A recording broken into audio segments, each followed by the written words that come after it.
Welcome, everyone, to the ACL Athlete Podcast. This is the podcast where we talk about everything related to the ACL, whether that's the injury itself, the rehab process, return to sport, and more. I'm your host, Dr. Ravi Patel, performance physical therapist and coach. Between myself and fellow guests and experts, you'll learn through the lens of the patient, the healthcare professional, and the coach. The goal of this podcast is to equip you, the athlete, with the education to make the best informed decision about your care and your ACL journey. Thanks for joining. Now let's dive into today's episode. What is up, team? And welcome back to another episode on the ACL Athlete Podcast. Today, I want to talk about something that doesn't get enough attention in ACL rehab, and that is listening to your gut when your knee just doesn't feel right. Because a lot of athletes know something is off, but they're told to work through it. So the common scenario, I see this all of the time. You're working hard, you're consistent with things, you're checking the boxes, right? You're doing the work day in and day out, but the knee might feel stiff no matter what, won't fully straighten or bend normally. It gets irritated super quickly. It feels maybe like there's a wall or it's blocked or tight or getting kind of jammed, especially when we're talking about extension. Can also happen with flexion too, but it just isn't progressing the way that it should, right? And it's something that can be challenging, and the response is often, scar tissue is normal, give it more time, push through it. Sometimes that's appropriate in certain situations, but sometimes it's not. And so I've had so many situations over the years with ACLers where, unfortunately, we're on the other side of this, where they have been in this process, they've been with their PT, their surgeon, and they're months and months into this, right? And there are definitely situations, don't get me wrong, where early on it's a little challenging, especially to get your extension. And there's some people who have to just really work at it. And there's certain graft types that can cater to making that a little bit more challenging. But with that said, you're working on it, and it's one of those things, let's say you're someone who is doing all the things, right?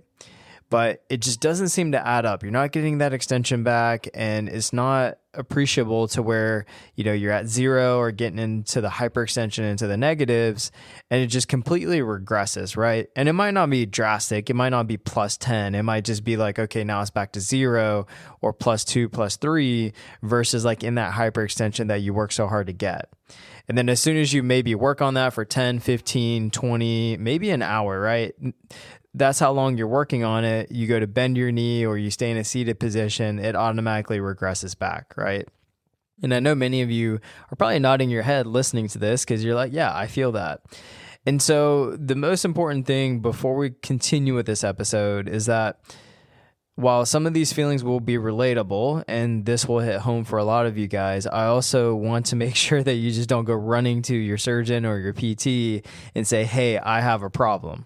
But what I'm saying here is also important to listen to your gut, especially if there's something that consistently is just showing that it's just not adding up.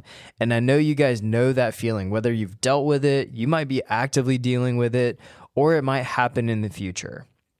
And the main thing that I want to talk about with this, there could be a number of things happening, but in reality, the number one thing that I want to talk about based on this is arthrofibrosis. And arthrofibrosis is essentially just scar tissue, right? It's excessive scar tissue that is kind of forming in the knee. And while we don't want to chop everything up to it's scar tissue and that's the problem, it is real, right? At the end of the day, there's an inflammatory process. They go in and they do some work to your knee. They clean things out. It's inflamed. And so then therefore there can be something where people lay down scar tissue as it heals, as a just byproduct of the healing process. And sometimes that can get in the way. Now, can that manifest as a cyclops lesion where there is a tissue that has hypertrophied and built in that front of that ACL that is limiting the ability to fully extend? Yes, that often can happen. I truly believe that the percentage is higher than what the research shows. And I've done an episode on this before, multiple, talking about cyclops lesions, but I think it's also more prevalent in quadriceps grafts that people get that are autografts. I think that there's just something to the thickness, maybe a graft being too thick, and that can influence essentially like maybe it having some stress put on it and is kind of laying down some tissue on top of that, because our bodies do respond to stress and it could build kind of tissue along those lines. And so that's something that I notice with people. And then also there could just be some general just scar tissue that can build up in different areas of the knee, whether that's like in the anterior compartment where there's around the patella, the fat pad, there's different releases that can be done and clean out procedures. So it's not unheard of that people go in to get a scar tissue clean out, especially if their extension or flexion is pretty limited, especially over a course of time. And it's just not adding up, right? And there's those people who are like, it's very obvious where their range of motion is really bad. They can only get to 70 degrees of flexion or 90 degrees, and it's been months and months, or their extension is stuck at like 10 degrees plus, 5 degrees plus.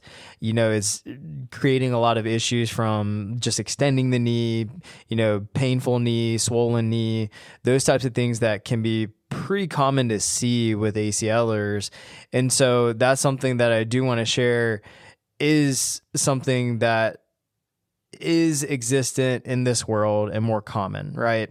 And, you know, when we look at the research across arthrofibrosis, it's roughly around 2 to 10% of patients after ACL reconstruction will have arthrofibrosis. Now, it's not clearly defined, and, you know, it's kind of hard to measure, especially in these studies and whatnot. But, you know, there could be different layers to it. Is it like, okay, there's a little bit? Is there, you know, a lot more than that? Is it just like a ton of scar tissue? And I've seen knees over the course of years that have really, really just lined the whole spectrum. And the other challenging thing too, especially if we're talking about a cyclops, is that sometimes it doesn't develop early. It develops, you know, months and months after, and that could just be depending on the athletes and depending on their situations. Now, the thing that's important, and this amount may seem small, just know that like people might be dealing with a variation of this. And this is where I think it's important to kind of listen to your gut on this, especially if you're doing all the things, getting it assessed and whatnot. And I'm hoping that you have a, you know, surgeon and especially a physical therapist who is working with you day in and day out, assessing this and also checking in on your symptoms, and especially if you're doing everything. Now, there is the category of people who are not doing their home exercise programs, they're not doing their rehab, their training. And this is where it is a bit challenging, because if you don't put in the work at the end of the day, like, yeah, the extension or flexion issues might be more related to compliance of exercise than it is more so of like what's going on in the knee. So that's why I'm saying also don't just go run to your surgeon or your PT. But let's say that you are hitting all the stuff, you're doing all the right movements, and you're working consistently on this, right? I think it's important to be able to analyze this and to listen to your gut, because when it does happen, it can significantly limit your range of motion. It can keep pain and swelling around for longer, alter the movement mechanics of how you are doing things, even just as simple as walking. You're probably limping. Somebody called it a pimp walk the other day. I was like, okay, on our call. And yeah, I mean, at the end of the day, it's the reality of what it looks like, you know, and it's just something that you don't want to deal with. And it can really impede gaining strength and being able to progress in this process. And so that's something that we want to make sure that we are making sure that we are looking at things from a just holistic standpoint of this process, and not just saying, oh, it will get better with time, which is the thing that we commonly hear. And I can think of instances, so many, where myself and our team have had athletes who, you know, they're presenting with potentially some of these issues, like their extension is not getting better. Maybe their flexion is kind of stalled really, really poorly. And, you know, whether that's someone who start with us or maybe it's someone who we inherit. And it's something that we are always evaluating and saying, okay, how does this look from a objective standpoint? How does it feel from a subjective standpoint? And we're tracking that along the way. And the biggest thing for me is that I do not want to waste your time. Our team does not want to waste your time. And so if this is something that we can tackle within the first few months versus just saying it'll get better with time, because extension is kind of tricky. It's one of those things where it kind of looks like it gets better. I've had athletes who come in and they're like, yeah, it's better today. Like I feel better with it. And it's almost this kind of like thing they want to almost like convince themselves it's better, but it's, I measure it and it's kind of the same.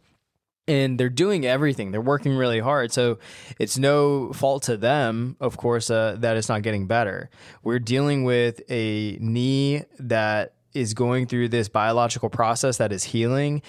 Our bodies are not built for surgery necessarily. We need it, and it's great for medical intervention when needed.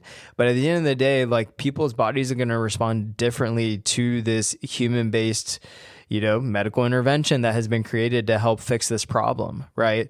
And there might be side effects from it and issues such as people getting a byproduct of scar tissue because there has been an inflammatory process from the surgery, right? And so that's really important. So I have seen in situations where people have been told especially let's say the 3-month mark where it doesn't seem to add up, they go see their surgeon. The surgeon's like, just keep working on it. It's getting better.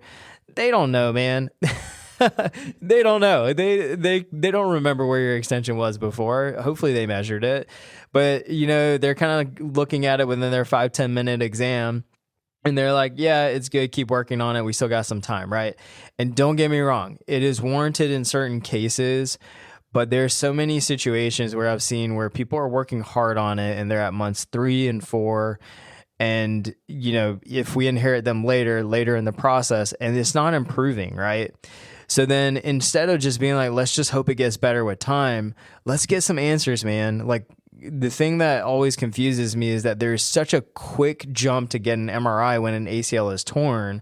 But when there is something that the patient or the PT or a parent has a hunch on and we request and advocate for ourselves to get some imaging, it's like, nope, unless I came up with the idea as the surgeon, we're not going to do it. And I know I'm throwing shade right now, but I find these situations very challenging because it puts people in a tough place, because then therefore like you kind of do have the power to request the imaging, especially if we're using the medical system and insurance to put a script in for that, right?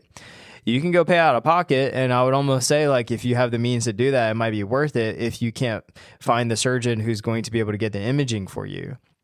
And worst case, y'all, it comes back clean, the ACL is healing, it's doing its thing. You know what? We have a good knee. Great. That is such a great response to this. And of course, maybe we just need to push harder and work through some different solutions for this. But oftentimes, y'all, anytime that this happens where the athlete's telling me this, we are tracking this with our athletes and we're telling them to go get it and they get the imaging. I wish I had a statistic of like the times that we do have people come back with a cyclops or scar tissue. And I would venture to say it's probably around 90%. 90% of times, like when this stuff adds up and we're tracking it with them and we're kind of following our guts and their guts, it's pretty consistent. And I think the research kind of alludes to a lower number than what's the reality of what a cyclops or arthrofibrosis is. And of course, it's a wide net of like varying degree of like, is it worth operating on? But if it's impacting things from a range of motion, from a symptom standpoint, from a strength development standpoint, or even just basic functional like walking, we need to do something, especially if you're working on it and you're just like, it's not getting any better. And so I had a hard run of this with a athlete from last year that had an extension issue, quad graft, autograft. We started working from day one together. And I had a hunch within, 6 to 8 weeks that she had a cyclops. I just had a hunch. And she was working on it consistently. It just didn't feel right. And so I was like, let's give it some more time. And so I usually give it until that roughly like 3-month mark if we've been working straight from that startup process to about 3 months, just to see, because she was kind of in this gray area of like, yeah, could it improve maybe over time? Maybe. Let's get the swelling down more. But she kind of kept going through this rotation of like the knee was kind of swollen. and she was controlling everything, compressing it, modifying step count. We were modifying rehab as needed. She was having some of the extension issues, some just kind of pain here and there. And so I just had a hunch. I was like, I think you have a cyclops lesion. And I communicated that to the athlete and the parents. And the surgeon wanted to dismiss it. I didn't... podcast episode actually on this about advocating for yourself, because he wanted to just kind of work through it and just say like, it'll get better with time. And it was this big thing. It did not need to be this big thing. The parent was super frustrated with how the surgeon handled it. And I was just trying to advocate for them, because otherwise this athlete would continue on for the next months, like 2-3 months, then have a clean out procedure, and then, kind of feel gaslit of like why they weren't progressing, and they would just be so hard on themselves, when all we need to do is potentially get some imaging to confirm or deny it, right? And also be able to say like, okay, do we need to do this? And so when the surgeon looked at the knee after he got all frustrated about this and said, now that it's in your head that you have a cyclops, you're going to think you have a cyclops, and you won't think it'll get better unless I clean it out. The thing that's kind of crazy is that he was like, yeah, let's do the procedure in that moment. So then they planned the procedure. They went in there, and there was so much scar tissue in that knee and a big old cyclops that it's crazy to me. And I was like, what was the big deal about being able to talk about the concerns of this particular issue, and to be able to potentially order some imaging because there's a concern for the patient, and to see what solutions we have versus just doing the same thing over and over, expecting it to get better, right? And don't get me wrong, this is a long game process. There are some things like getting those quads woken up and the strength up takes a long time. But there are certain things that we just need to listen to, and we need to make sure that you are not dismissed and it is not minimized. And so that's one thing that I want to make sure, because why pushing through can backfire is like, here's the distinction. If your limitation is muscular or capacity based, we can work on that through rehab. But if it's scar tissue is mechanically blocking that joint, more exercises won't fix it. It won't break up. It won't go away. You can't break up scar tissue. Any of that crunching stuff, it's not breaking up scar tissue no matter what your PT says. It's something that is just in there. It is kind of healed that way. And so in terms of like the research itself shows that like the delayed recognition of arthrofibrosis, if we take too long, it's associated with longer rehab timelines. That makes sense. Worse motions outcomes. So that means that people are moving not as well later on. And then higher frustration and dropout rate of rehab. Because guess what? If you have a longer rehab and people aren't moving well and not feeling well, they're just going to kind of get frustrated with it, because at some point they're just going to be like, this is not worth it. And so they're just going to also get defeated. So pushing harder doesn't remove the scar tissue, it just inflames it. So that's why we also need to make sure. I talked to a parent the other day, and she said that they were working so hard for months and months, and the daughter said that it didn't feel right in terms of how her knee felt. And, it's no fault to any of them, right? Like, you're hoping that the PT or the surgeon catches that and is able to say, hey, I don't think that this is adding up with where she should be objectively and what she's feeling. Let's get this checked out, right? And this is where I wish that there was a little bit more detail around this. But some of this is a little bit more like it could be caught if it was just good PT and they were measuring things. But even then, like, I think that at this point, you guys know you have to be your own advocate in this, right? And you have to speak up, even if they're not going to listen. Of course, you want to get multiple opinions, especially if it doesn't seem to add up. But I think that that's super important. So listening early is going to be better for better outcomes. The athletes who speak up early and are properly evaluated, they're going to do much better long-term, especially when the intervention happens sooner rather than later, so we don't waste time. And that could be adjusting the rehab strategy. It could be pulling back on load. It could be on getting imaging. Or in some cases, as I shared, it could be a minimally invasive cleanup. Again, with insurance, you kind of have to potentially time this if you're at the end of the year. So that'd be something that you want to knock out within reason that makes sense for you and your situation, right? And I wish we didn't have to play that game, but you kind of have to do that. And people will dictate their procedures based on their deductibles and the year of coverage and is it expiring. But it's really not as intensive of a procedure as ACL. So I think that's one thing to just know is that people come out and a lot of times they could be walking, your range of motion and the feeling of it is instantly improved. And we just have to keep at it and work at it, right? But the goal isn't surgery. The goal is not wasting months fighting the wrong problem. And I think that's what frustrates me the most is that I just don't want you to waste time, and I want you to make sure that you make the most of this, and also just don't beat yourself up for it not improving no matter how hard you work.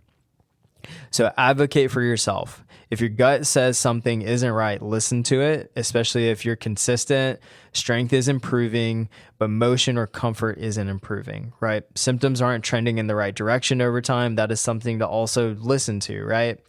Advocating for yourself isn't being difficult. You're just being informed. And I think that's really important to share here. So your knee is giving that feedback to you for a reason. So the process here or progress isn't about just grinding harder.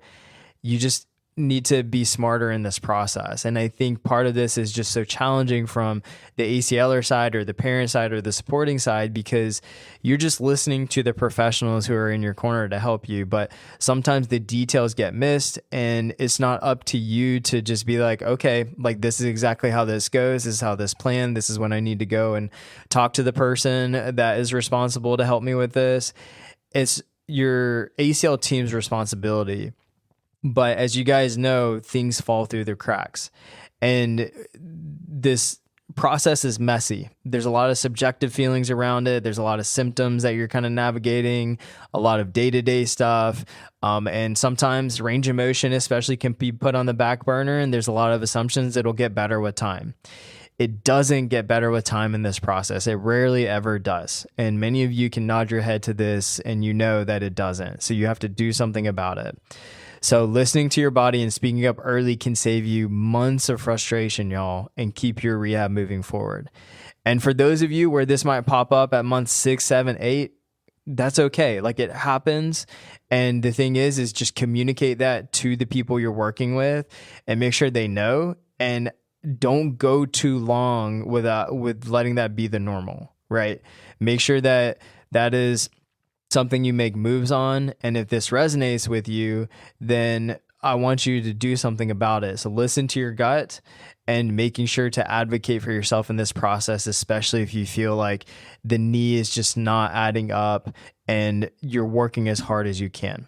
So we're here for you. If you have any questions or you need any support on that standpoint, then we're here to answer any of those questions and support you through this. We want to make sure you make this the shortest but most efficient time possible in this process, so that way you can get back to doing what you love and also not waste months where you just feel like you're just frustrated because you're working so hard but the needle is not moving.